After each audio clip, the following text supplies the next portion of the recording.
Hey guys, welcome back to my channel sign with Nikhil में। तो आप सभी कैसे हैं? आशा करता हूं कि सब आप अच्छे ही होंगे। मैं आज इस वीडियो को स्टार्ट करने से पहले मैं ये आपसे एक रिक्वेस्ट करना चाहता हूं कि प्लीज़ आप मेरे वीडियो को आखिरी तक देखें, क्योंकि इस वीडियो में आपको बहुत सारी जानकारियाँ मिलेंगी एक बहुत ही इम्पोर्टेंट टॉपिक पे। तो हम लोगों ने पिछले वीडियो पे बात किया था कैसे द्वितीय विश्व हुई थी, उसके क्या परिणाम हुए, क्या कारण हुए। आज हम देखेंगे कि प्रथम विश्व युद्ध के बाद कैसे एक शांति समझौता किया गया था, जिसे हम कहते हैं पेरिस शांति समझौता, और वो 1919 में किया गया था। तो पेरिस शांति समझौता आपका कैसे किया गया, उसमें क्या क्या मुद्दे थे, क्या उसमें हुए, तो उसके बारे में हम लोग आज अच्छे तरीक़े से पूरा जानकारी लेंगे। तो आइए देखते हैं पेरिस शांति समझौता। अब क्या हुआ कि प्रथम विश्व युद्ध में आपका एक मित्र राष्ट्रों का एक ग्रुप था और एक धुरी राष्ट्रों का ग्रुप था। आपको पता है मित्र राष्ट्र में कौन थे? तो ब्रिटेन, फ्रांस, अमेरिका इत्यादि देश थे। और धुरी राष्ट्र में कौन थे? तो जर्मनी और उसके सहयोगी राष्ट्र जो ऑस्ट्रेलिया थे, हंगरी, बुल्गारिया और तुर्की थे। अब धुरी राष्ट्र का मतलब जो राष्ट्र पराजित हुए थे।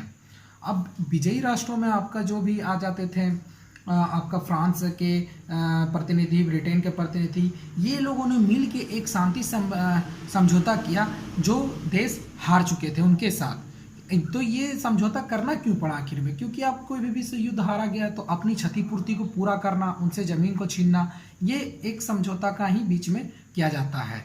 तो आप देख सकते हैं कि कैसे अमेरिका के प्रतिनिधि वुडरो विल्सन, ब्रिटेन के प्रधानमंत्री लॉर्ड जॉर्ज और फ्रांस के प्रधानमंत्री जॉर्ज क्लेमेंसो ने अपना एक बहुत ही महत्वपूर्ण योगदान दिया था आपके इस सम्मेलन में, जो कि हम पेरिस शांति सम्मेलन कहते हैं। और कहीं ना कहीं इसमें आपका इस दौरान आपको जर्मनी, ऑस्ट्रेलिया, रूस, तुर्की साम्राज्यों का अंत भी हो गया था। और गरीबी इतनी फैल गई थी कि आप उस समय एक सामान को लेने के लिए इतने पैसे देने पड़ते थे कि मान लीजिए आपके पास कुछ भी है भी नहीं और आपको एक सामान का ज़रूरत पड़ा है और आप वो ले भी नहीं सकते। इतनी ज़्यादा गरीब फैली हुई थी, सारे कारखाने ध्वस्त हो गए थे, कोई काम नहीं था, कोई देश के पास इतनी आर्थिक स्थिति मजबूत नहीं थी कि वो किसी भी मजदूर को काम दे सके।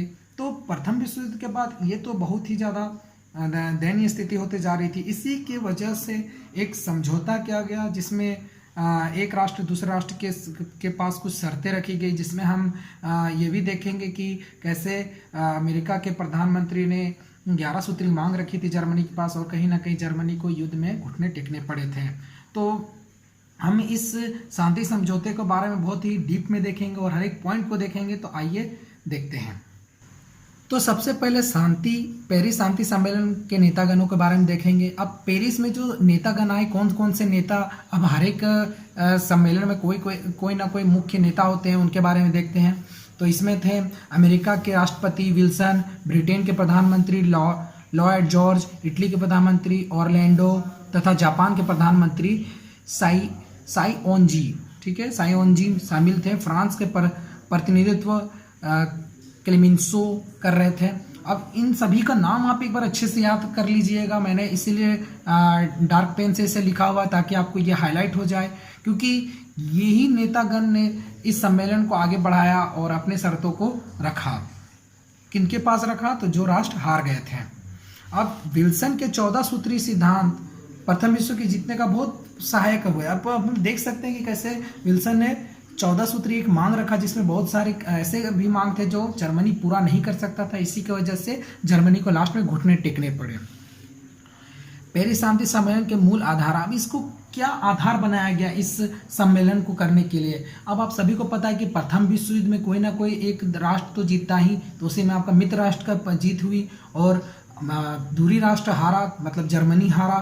तो उस धुरी राष्ट्र को हारने के बाद एक ऐसा सम्मेलन का आयोजन किया गया जिसे हम पेरिस शांति सम्मेलन कहते हैं। और उस सम्मेलन में अपनी क्षतिपूर्ति का बदला लेने के लिए, अपनी प्रतिशोध का बदला लेने के लिए मित्र राष्ट्रों ने यह सम्मेलन रखा। और कहीं ना कहीं इस सम्मेलन में जर्मनी को नीचा दिखाया गया और अपने अमेरिका के प्रधानमंत्री ने 14 सूत्री मांग भी रखी, जिससे कि जर्मनी बहुत ही हताश हुआ।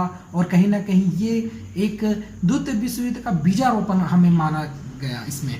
क्योंकि ये इसमें ऐसे ऐसे शर्तें रखी गई कि जर्मनी इसमें बहुत ही हताहत हुआ और कहीं ना कहीं वो द्वितीय विश्व युद्ध का एक कारण ही बना मत। और इसमें आपको मैंने बता देना चाहता कि आधार यही रहा कि आपका अपनी क्षतिपूर्ति को पूरा करने के लिए ये सम्मेलन को किया गया था।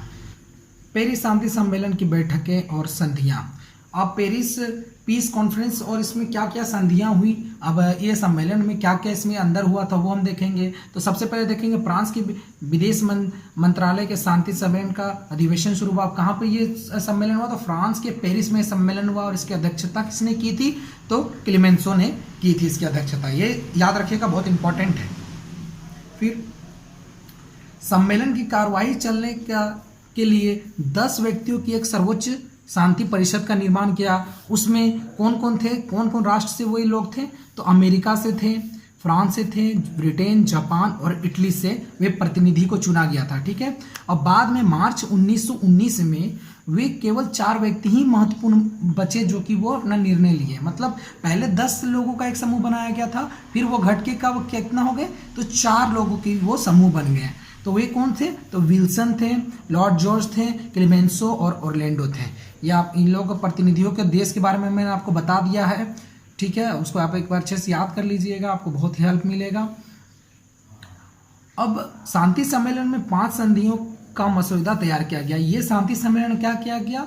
तो 5 और समझौते किए गए, मतलब एक मसौदा तैयार किया गया और जिसके आधार पर जर्मनी, ऑस्ट्रेलिया, बुल्गारिया, हंगरी और तुर्की के साथ संधियां की गई। अब पेरिस शांति सम्मेलन के अंदर भी 5 सम्मेलन हुए। वे किन किन राष्ट्रों के साथ किए गए? तो जर्मनी, ऑस्ट्रेलिया, बुल्गारिया, हंगरी और तुर्की के साथ किए गए। ठीक है। अब ये आपका सम्मेलन मैं किस डेट पे हुआ मैं आपको बता देना चाहता हूँ, क्योंकि यही एक इम्पॉर्टेंट है इस सम्मेलन में, क्योंकि यही सम्मेलन में आपका ये संधियां हुई थी और इसे आपको जानना जरूरी है और इसी को मेन आप लोग को आधार मानना है। तो पहला सम्मेलन किसके साथ किया गया था? तो पहला सम्मेलन जर्मनी के साथ किया गया था। कब किया गया था? 28 जून 1919 को किया गया था, जिसे हम वार्साई की संधि कहते हैं। ये अलग टॉपिक है, मैं आपको इसे अलग से एक वीडियो बना के दूंगा। फिर 10 दिसंबर 1919 को ऑस्ट्रेलिया के साथ सम्मेलन हुआ। उसे कौन सा सम्मेलन कहते हैं? सेंट जर्मन की संधि। इसे सेंट जर्मन की संधि क्यों कहते हैं? कि ये एक सेंट जर्मन नामक चर्च के अंदर हुआ था, इसी की वजह से आप चर्च बोलिए या जगह बोलिए, वहाँ पे हुआ था, इसी की वजह से इनका नाम सेंट जर्मन पड़ गया। अब 27 नवंबर 1919 को बुल्गारिया के साथ किया गया एक संधि, जो जिसे हम कहते हैं न्यूली की संधि।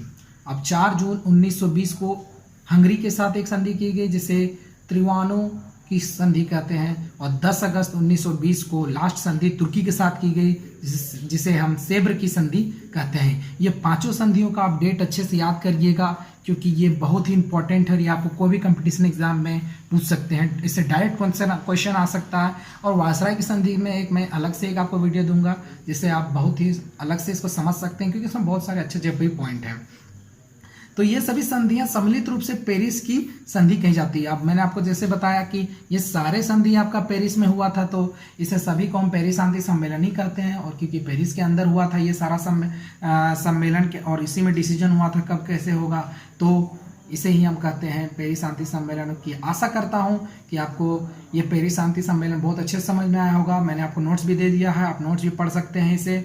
और आपको अगर मेरे वीडियोस अच्छे लग रहे हो तो प्लीज़ अपने फ्रेंड्स के साथ शेयर करें और उन्हें भी बोलें कि अपने फ्रेंड्स के साथ शेयर करें, क्योंकि एक एजुकेशनल वीडियो है और मैं चाहता हूँ कि इससे सभी को हेल्प मिले। So thank you.